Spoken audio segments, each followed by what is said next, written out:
Hello friends, एक बार फिर आप सभी का स्वागत है आपका अपने यूट्यूब चैनल स्टार एजुकेशन में। मैं लक्ष्मण सिंह लोधी आप सभी का स्वागत करता हूं। आपके लिए फिर से एक और वीडियो लेकर आया हूं। आज की वीडियो में हम क्लास 12th फिजिक्स के बहुत ही इंपॉर्टेंट टॉपिक के बारे में डिस्कस करने वाले हैं, जो कि एग्जाम में अक्सर पूछा जाता है। तो आज की वीडियो में हम क्लास 12th फिजिक्स के यूनिट 6 के प्रकाश के परावर्तन का एक टॉपिक है हमारा दर्पण सूत्र। आज हम दर्पण सूत्र के बारे में जानेंगे कि दर्पण सूत्र क्या होता है और उसे किस प्रकार निगमित किया जाता है। तो एग्जाम की दृष्टि से बहुत इंपॉर्टेंट क्वेश्चन होने वाला है, क्योंकि इसके आने के चांसेस 99% हैं। तो आप वीडियो में शुरू से लेकर अंत तक बने रहें और यदि वीडियो पसंद आए तो वीडियो को लाइक जरूर करें। तो आइए चलते हैं, बिना किसी देरी के आज का हमारा टॉपिक स्टार्ट करते हैं। तो आज की वीडियो का जो हमारा टॉपिक है वह है दर्पण सूत्र। तो सबसे पहले हम हेडिंग बना लेंगे दर्पण सूत्र। दर्पण सूत्र, अब दर्पण सूत्र क्या होता है सबसे पहले हम वो समझेंगे।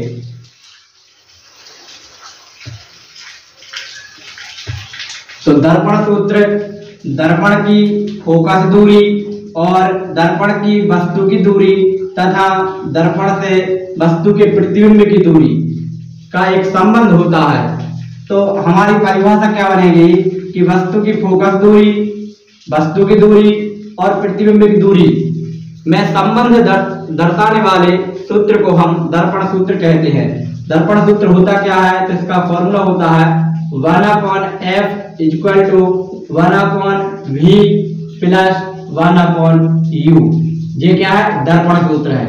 अब इसे किस प्रकार से निगमित किया जाता है आज हम वो डिस्कस करने वाले हैं। तो परिभाषा एक बार और रिपीट करता हूं कि फोकस दूरी, वस्तु की दूरी और प्रतिबिंब की दूरी में संबंध दर्शाने वाले सूत्र को दर्पण सूत्र कहते हैं। आया समझ में? अब इसको हम निगमित कैसे करेंगे, तो आइए चलते हैं हमारे डेरिवेशन की ओर। तो सबसे पहले हम एक अवतल दर्पण का चित्र बनाएंगे। ये हमने बना लिया एक अवतल दर्पण, इसको हम यहाँ से पॉलिश कर देंगे। यहाँ से इसको हमने क्या कर दिया, पॉलिश कर दिया। अब इसका हम निकालेंगे मुख्य अक्ष, तो ये हमारा मुख्य अक्ष हो जाएगा, ठीक। और यहाँ पर इसके सामने हम रखेंगे एक वस्तु AB। यहाँ पर हमने एक वस्तु रख दी AB। अब इस वस्तु से प्रकाश किरण को आपतित करेंगे यहाँ से, तो जैसे इस पर टकराएगी दर्पण पर तो वो क्या हो जाएगी, परावर्तित। और परावर्तित होकर मुख्य अक्ष के जिस बिंदु से होकर जाएगी वो हमारा कहलाएगा फोकस।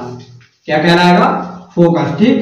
अब एक और प्रकाश किरण जाएगी, इसके ध्रुव पर आपतित होगी। ये हमारा ध्रुव होता है, क्या है, ध्रुव। इस ध्रुव पर आपतित होगी और प्रकाश के परावर्तन के नियम का पालन करते हुए पूर्ण रूप से क्या हो जाएगी, परावर्तित। और परावर्तन के बाद ध्यान सुनना, दर्पण से परावर्तन के बाद जहां पर दोनों प्रकाश किरणें मिलेंगी वहां पर बनेगा इस वस्तु का प्रतिबिंब। तो ये इसका क्या बन जाएगा, यहाँ पर प्रतिबिंब। अवतल दर्पण में प्रतिबिंब ध्यान रखना वस्तु से अपोजिट यानी उल्टा बनता है। वस्तु ऊपर है तो प्रतिबिंब कहां बनेगा, नीचे की ओर, और दर्पण के सामने ही बनता है। अब हम नाम देंगे, तो इसे हम नाम दे देंगे A, इसे हम नाम दे देंगे B, इसे हम नाम दे देंगे E' और इसे हम नाम दे देंगे B', क्योंकि ये वस्तु का क्या है, प्रतिबिंब है। अब हम क्या करेंगे, वस्तु से फोकस की दूरी, वस्तु से ध्रुव की दूरी देखेंगे, किसे हम दर्शाएंगे, U से। किससे दर्शाएंगे, U से।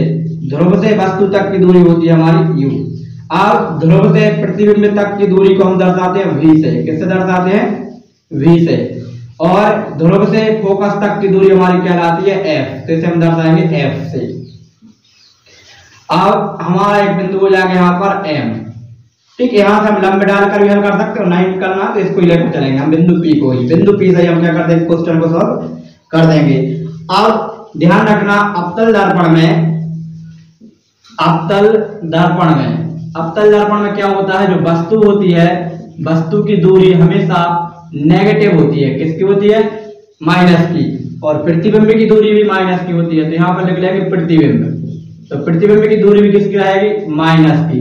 लेकिन यहाँ पर चित्र में नहीं दर्शाया जाता है। और इसके बाद फोकस दूरी भी किसकी रहेगी, हमारी माइनस की रहेगी, फोकस दूरी। तो फोकस दूरी किसकी हो जाएगी, माइनस की F। जब हम नीचे वैल्यू रखेंगे तो वहां पर हम माइनस लेकर चलेंगे। अब हम सॉल्व करते हैं क्वेश्चन को। तो क्या करेंगे, सबसे पहले हम देखेंगे, हमें एक त्रिभुज दिख रहा है, त्रिभुज A, B और P। लिख लेंगे त्रिभुज A, बी पी व त्रिभुज ए डैश बी डैश पी, त्रिभुज ए डैश बी डैश पी कैसे त्रिभुज है? समरूप त्रिभुज है। कैसे त्रिभुज है? समरूप त्रिभुज। अब समरूप त्रिभुज क्या होते हैं? ऐसे त्रिभुज जिनका रूप एक सा होता है समरूप त्रिभुज कहलाते हैं। तो समरूपता की यहाँ पर हम शर्त लगाएंगे। तो समरूपता की शर्त में क्या होता है कि उनके संगत कोण बराबर होते हैं और भुजाएं समानुपातिक होती हैं। तो यहाँ पर हम भुजाएं लेकर चलेंगे। यदि इसकी हम भुजा लेंगे ए बी, तो इसकी हम भुजा ले लेंगे ए डैश बी डैश। तो यहाँ पर लिख लेंगे ए बी वटे में ए डैश बी डैश बराबर, अब इसकी हम भुजा लेंगे बी पी, तो इसकी भुजा ले लेंगे बी डैश पी। तो यहाँ पर लिख देंगे हम बी पी वटे में V dash P. Equation number हमारा ये हो जाएगा फर्स्ट। अब इसके बाद हम क्या करेंगे, एक और त्रिभुज दिख रहा है हमें, यहाँ पर देखेंगे ध्यान से एम पी एफ। क्या आप यहाँ से लंबा डाल के यहाँ एक बिंदु बना सकते हैं और नहीं बनाना तो ऐसे भी कर सकते हैं। एम पी एफ लिख लेंगे त्रिभुज एम पी एफ व त्रिभुज ए डैश बी डैश एफ, आपको दिख रहा होगा, ठीक है। तो ए डैश बी डैश एफ कैसे त्रिभुज है? समरूप त्रिभुज है। यहाँ लिख लेंगे समरूप त्रिभुज, समरूप त्रिभुज है। तो यहाँ पर भी लिख सकते हैं समरूप त्रिभुज है, समरूप त्रिभुज है। अब समरूपता की शर्त यहाँ पर भी लगा लेंगे। तो समरूपता की शर्त से हम लिखेंगे, यहाँ पर यदि हम इसकी वजह लेंगे एम पी, इसकी वजह ले लेंगे ए डैश बी डैश। तो यहाँ लिख लेंगे एम पी वटे में ए डैश बी डैश बराबर, इसकी वजह हम ले लेंगे एफ पी, तो इसकी ले लेंगे बी डैश एफ। तो यहाँ लिख लेंगे एफ पी वटे में बी डैश एफ। अब हम यहाँ पर साइड में लिखेंगे चूंकि, ध्यान से देखेंगे हमारा जो एम पी है वो किसके बराबर है? इस ए बी के बराबर। हम यहाँ पर लिख देंगे एम पी बराबर ए बी। तो हम इस एम पी की जगह पर क्या लिख सकते हैं? ए बी लिख सकते हैं। तो ये हो जाएगा ए बी वटे में ए डैश बी डैश बराबर एफ पी वटे में B dash F. Equation number second, equation first और इक्वेशन सेकंड। अब दोनों इक्वेशनों को हम सॉल्व करेंगे। तो लिखेंगे समीकरण 1 व 2 से, समीकरण 1 व 2 से। तो समीकरण 1 और 2 से देखेंगे तो इनके एलएचएस देखेंगे कैसे हैं, एक समान। तो इनके हम क्या करेंगे, आरएचएस भी एक समान कर देंगे। तो यहां पर सॉल्व कर देते हैं। तो देखेंगे क्या हो जाएगा, इक्वेशन में 1 और 2 में हम इन आरएचएस को बराबर में लेकर चलेंगे। तो पहले से रख लेंगे, ये हो जाएगा बीपी वटे वी डैश पी बराबर, ये हो जाएगा एफ पी वटे वी डैश एफ। अब ये हमारा हो गया इक्वेशन नंबर 3। अब यहाँ पर हमें क्या करना है, वैल्यू पुट करना है। तो वो हम चित्र से देखकर क्या करेंगे, वैल्यू पुट करेंगे। तो यहाँ पर लिख लेंगे चित्र से, चित्र से, चित्र से हल करेंगे। तो लिखेंगे बीपी, बीपी की वैल्यू देखेंगे तो बीपी के बीच की दूरी, बी से पी तक की दूरी कितनी है, यू है, लेकिन किस में लेंगे, माइनस में।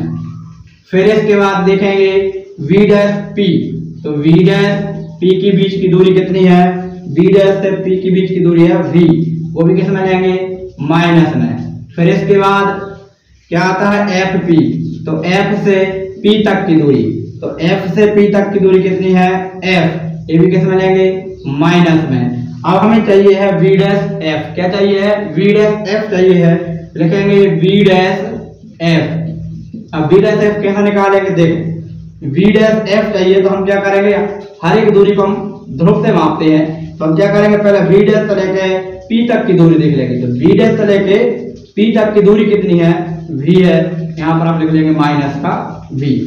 अब हमें चाहिए सिर्फ इस साइड की है, तो ये हमारी एक्स्ट्रा है, इसको हम क्या कर देंगे, माइनस। तो इस एफ को हम क्या करेंगे, माइनस। तो माइनस कर ही रहा है और एफ भी किसका रहेगा, माइनस का। क्यों, क्योंकि देखो माइनस कर रहा है और इस साइड पहले से ही है, तो ये भी किसका आएगा, माइनस का। तो माइनस माइनस हो जाएगा प्लस, तो माइनस का भी और प्लस का एफ। ये सब दूरियां आ गई। इन्हें उठाकर हम समीकरण नंबर 3 में क्या कर देंगे, पुट कर देंगे। तो लिखेंगे समीकरण 3 में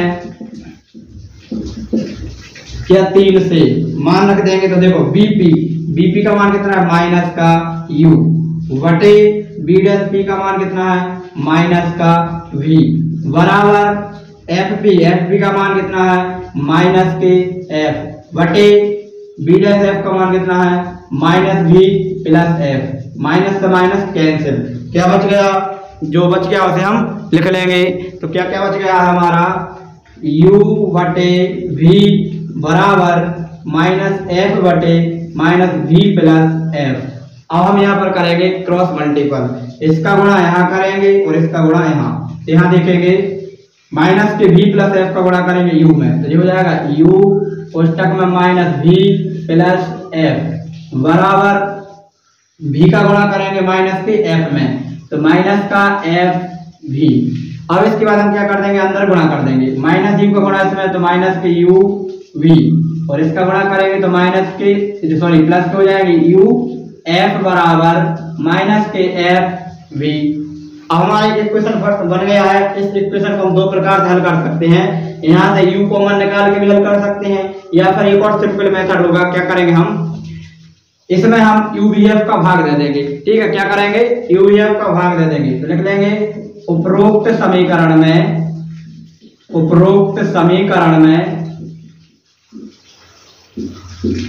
यूवीएफ का भाग देने पर, तो हम भाग कर देंगे, तो भाग हर एक संख्या में किया जाता है, किसी एक संख्या में नहीं करते। तो तीनों संख्या में भाग दे देंगे, जो हो जाएगा यूवी बटे यूवीएफ प्लस यूएफ बटे यूवीएफ बराबर माइनस का एफ वी बटे यूवीएफ। यूवी से यूवी कैंसिल, यूएफ से यूएफ कैंसिल, और एफ वी से एफ वी कैंसिल। जो बच गया वो नोट कर लेंगे, क्या बचा, माइनस का 1 बटे एफ प्लस 1 बटे वी बराबर माइनस का 1 बटे यू। अब हमें क्या सिद्ध करना था, 1 बटे एफ बराबर, यानी 1 बटे एफ को हमें एक साइड करना है, बाकी दो चीजों को एक साइड करना है। तो हम क्या करेंगे, माइनस का 1 बटे यू है, इस साइड आ जाएगा, तो ये हो जाएगा प्लस का 1 बटे यू, और ये पहले से 1 बटे वी है, और इक्वल टू में जो माइनस का है उस साइड जाकर पहुंच कर किसका हो जाएगा, प्लस का। तो हमारा राइट आंसर आ चुका है। ये होता है हमारा दर्पण सूत्र। अब एग्जामिनर क्या करता है, कभी कभी क्वेश्चन को थोड़ा और सॉल्व कर देता है, तो इसी को हम थोड़ा और सॉल्व करेंगे। तो v का गुणा 1 में तो v, u का गुणा 1 में तो u, और बटे में u v बराबर 1 बटे f। यदि यहाँ से हम f की वैल्यू निकालना चाहें, क्या हो जाएगा, f बराबर, ये पलट जाएगी, 1 बटे f को पलटेंगे तो f, ये पलट जाएगा तो नीचे का ऊपर हो जाएगा, u v बटे में v प्लस u। तो ये हमारा एक और आंसर निकल के आ चुका है। तो इस प्रकार से हम दर्पण सूत्र को हल कर सकते हैं। आइए उम्मीद करता हूँ आप सभी को हमारा क्वेश्चन समझ में आया होगा। बहुत इंपॉर्टेंट क्वेश्चन है, एग्जाम में बहुत बार पूछा गया है और इस बार भी पूछा जा सकता है। अब इस पे से जितने भी न्यूमेरिकल बनने वाले हैं उन सभी न्यूमेरिकल को हम हल करेंगे, और हर एक न्यूमेरिकल इस फॉर्मूले से हल होने वाला है। तो मिलेंगे नेक्स्ट वीडियो में, तब तक के लिए जय हिंद। यदि आप हमारे चैनल पर नए हैं तो चैनल को सब्सक्राइब करना ना भूलें और बेल आइकन को प्रेस करना। मिलेंगे नेक्स्ट वीडियो में, तब तक के लिए जय हिंद, जय भारत।